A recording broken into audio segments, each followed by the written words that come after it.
when our son arrived, our firstborn, our love child, like we like to call him, it was so I've done so much to get stuff together, but then you realize a child needs something every day. So broke was one of the adjectives that comes to mind, and just I don't know, there's just something really new. For me it was new, like this is a person who depends on us 100%. So you can no longer be like the kind of person that you used to be. And then also we're planning a wedding, so that was tough. That in itself was demanding of finances and our time and our creativity, and our minds needed to be there. And then also waking up, like I was excited at first, and then like the excitement kind of wore off. And so I'd be like, when you realize how many times you had to wake up in the middle of the night.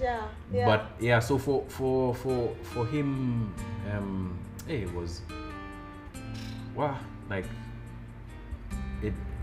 those moments of cognitive dissonance where you have this life before, you've had this life before, and now you have like a completely new life, and parenthood has been not thrust upon you. You kind of knew that it was coming, but you don't really know what it means until it happens. Exactly. And so I think she was better prepared than I was, but being together at that time, I think, was for me the most important thing, because we really were able to Saidiana and to balance things work out together. So we were planning a wedding, and yes, he did propose. He proposed twice. He proposed twice. We don't really talk about the proposal because it kind of is it's like a private moment. It was like super private.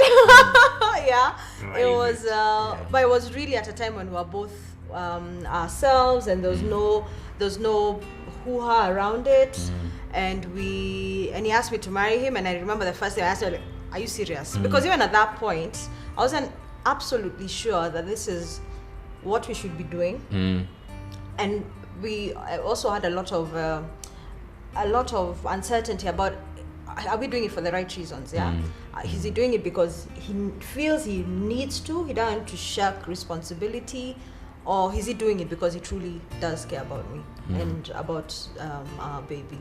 I mean, about the proposal, not to get into it too much. There's nothing to get into. It wasn't like a wham bam fly you to this remote destination, and just when you think you're just taking it in, I turn around and there's this big ring and there's doves and there's guys who are playing. No, I'm not that kind of person.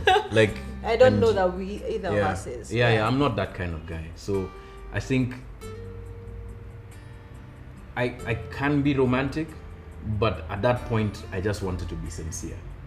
So it was raw. It was a raw proposal. Proposal one. Minus ring. It was just, It was just, this is what I'm feeling. The baby has taken a nap. We're in a moment. We're in a moment, and I asked her, look, I really love you. Will you marry me? Proposal 2, now I was a bit more prepared. I think the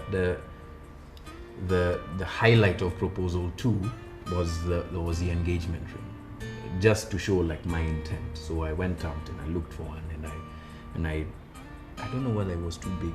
It was super big, because I have like really tiny fingers. It had to be adjusted like 100 times. She's got very tiny fingers, so I measured with over here. I remember like this part of my finger. I was like, this, and it was still a bit big. So we went, and I made the proposal, and I think she was a bit happier with that alone. And I was a bit happier. A bit. Meaning? As in, you were first we went ring shopping. We went like ring shopping, and the ring that I picked, he surprised me with something else. So that was good. That was good.